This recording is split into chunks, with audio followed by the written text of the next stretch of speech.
Hey guys, how's it going? And welcome to my weekly cosmic weather forecast, where I sit down with my cup of tea on Monday morning and invite you to do the same as we discuss the upcoming cosmic weather events for the week as they relate to astrology. And I'm talking about the week of August 6th, 2018. We have a lot of changes this month. There's a lot to talk about, so I'm going to pretty much just stick to the major changes, because otherwise this would be a pretty long report. But yes, so first thing we noticed about this week is Monday the 6th, we have Venus leave Virgo, where it's been for a little while, and it's going to enter Libra. So I think this is going to feel amazing. I think that this Venus in Virgo has been affecting us on a lot of different levels. Virgo is about wanting to achieve perfection.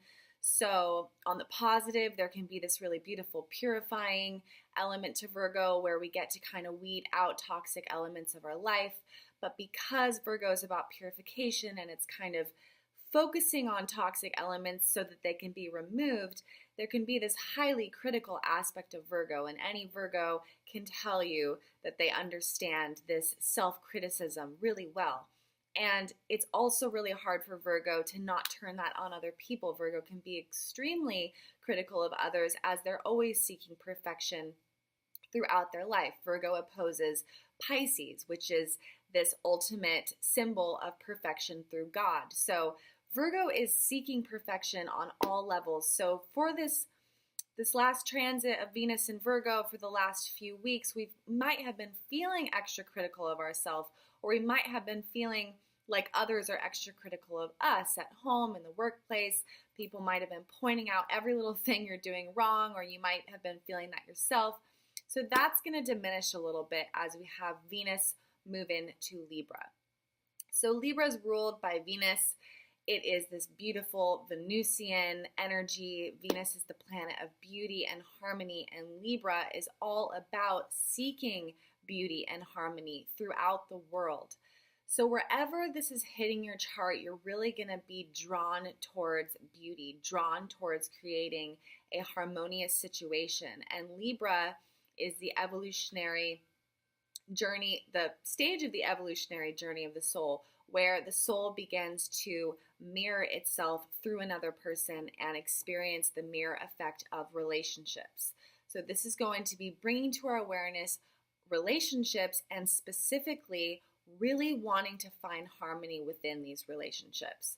I think that this is coming at the perfect time because we've had all this Mars-Uranus squaring that we've been talking about the last few videos, which has been putting tremendous strain on friendships in particular, but relationships of all kinds. So I think that this Venus in Libra is going to really help us kind of lay down the swords, stop nitpicking at each other as much, and start to really try to reach a middle place of harmony and understanding so that we can enjoy life more and have things flow more smoothly. I think that, Libra with a Venus in Libra with a Sun in Leo, you can't really ask for something more beautiful. Like we've been talking about with the Sun in Leo, which really just wants to adorn itself and experience life to the fullest. Leo is royalty. It wants to walk throughout its kingdom and, have all these nice flashy things. But with Venus in Virgo, there's been this thing holding us back from really doing that because Virgo watches its wallet. It makes practical purchases. It was really kind of holding back the reins. But Libra loves beauty. It loves beautiful things. It thinks that life should be lived to the fullest. It's very generous. Libra is the perfect party host. It spends money on lavish decorations for the table and roses and flowers, really wanting to create this beautiful experience for other people. So mixed with the Sun in Leo, I think that with Virgo previously, we might have gone through a purification of our closets or things at home, material items that just the vibration had gotten stale and we were over it. And now with Venus in Libra, we might feel inclined to go out and actually buy some new things, buy some new clothing, upgrade our wardrobe, upgrade our look. Leo is about adornment, so we might feel like exploring those areas a bit. But yeah, we start out on Monday with the Gemini Moon, and then on Tuesday we'll have the Moon trine Mars, and then we'll have Uranus go retrograde. So this is gonna be the 6th planet going retrograde. So again, huge retrograde period, and Uranus retrograde is a little bit hard for astrologers to interpret and predict, if you will, because Uranus is about surprises, right? Uranus is about unpredictability. So it's a little bit difficult to frame what this might be experienced as, but I think because Uranus rules technology, I think a huge part of this is going to be looking at the way we use technology. And right on cue, before I even realized that this transit was happening this week, I went and I purchased on my phone an app called Space that was recommended to me through a friend that helps you monitor, track, and curb your phone usage. It's really awesome. There may be other apps out there that are better. This is the first one that I came across, and I'm experimenting with it. But the point is, my awareness is being brought to technology, particularly because I use it for my career. It's not just being used for fun anymore. I use it for my own personal social media, but now I'm also using it for work, and it's starting to feel like too much. I'm starting to not feel present in day-to-day life. I'm aware of the addictive element that I have with my phone, and I want that to change. So I think that as a collective, we're going to be talking about that a bit through this transit. I think that individually, we're going to have to face some truths about our relationship with technology and looking at how we might have to shift this relationship in a more healthy direction. Technology isn't bad. I've definitely had that thought process where I'm like, oh man, well, what if I just get rid of my phone? What if I just throw it away and, try to return to life how it was before smartphones became so popular? But I don't really know if that's the answer either. It feels like going against the tide, and Uranus is the mad genius, it's the maverick, it's the rebel. This might be rebellion without a clear cause. And I think that that's one of the lessons that Uranus teaches us, and I think it's one of the lessons that we might see come up through Uranus retrograde is rebellion is great, but it needs to have a clear goal in mind in order for it to really make sense and bring about the change that we really want to see. So you might be looking at an area of your life where you've been rebellious or eccentric, or you've, gone against conforming for some reason you felt really deeply within yourself, but now suddenly that reason is unclear, or you want to look at that behavior and look at the ways that sometimes conforming actually brings structure and stability to life. And when we're just rebelling to rebel, it can actually be detrimental, and we can actually just make life harder on ourselves. So those are my thoughts on Uranus retrograde. Again, that's going to happen on Tuesday the 7th. Then we're going to move into Wednesday with a Cancer moon. Midweek, there's some stuff. Isn't there always midweek for some reason? Midweek, this is where we usually have transits to Saturn and Pluto. And with the Cancer moon opposing Saturn on Wednesday and then Pluto on Thursday, Cancer moons are so sensitive, of course. So that's why I say that it can be a bit challenging. I also say this because, what day is it? Wednesday the 8th, we're going to have Venus newly in Libra opposing Chiron in Aries.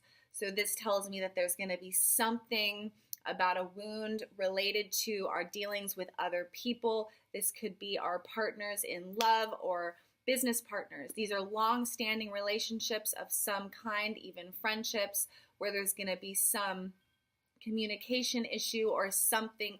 Libra seeks harmony. So there's going to be something calling for a meeting of the minds, meeting in a middle place, compromise of some kind.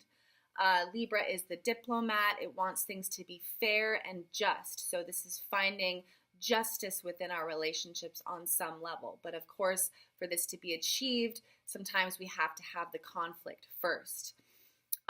We also have some extremely powerful Leo elements coming up this week, leading up to our partial solar eclipse. Yes, we have another one. This is the third one in the trinity of this eclipse season. That'll be happening on Saturday, the 11th, which is a powerful number, the 11th. I didn't even realize that until this moment. But yeah, so we have some powerful Leo energy because we have the sun in Leo conjuncting Mercury. We have the moon when it's at its closest point to the earth, which makes it more powerful, also conjunct Mercury in Leo. So we have a lot of Leo energy this week. So ultimately, I think that this is super positive. I think that this is going to be really encouraging self-confidence, self-love. We've been talking about this through Leo month. Leo really rules from the heart. But of course, Leo wants to be desperately seen. And when Leo doesn't feel seen by someone else or the audience that it's trying to perform in front of, we can see the shadow element of Leo come through, which is, of course, these kind of like subtle or not so subtle tantrums or look at me behavior that can be kind of obnoxious. So again, I've said this in a previous video, but I really do think that it's powerful and I've been integrating it into my own life. When we see someone acting like that, particularly if they take it to the level where they're being cruel or whatever, something really distasteful in our direction, the reaction can be to want to ignore that person and actually give them the opposite of what they're seeking. And I understand that, and I'm guilty of it all the time. But I think when we can be in our moving meditation of standing in our highest self and our highest truth and see the wounded inner child of somebody desperately wanting to be seen and actually give them what they want, even if it's as simple as saying, hey, I see you, I get it. I understand where you're coming from, but, and I love you, but whoa, tone it down.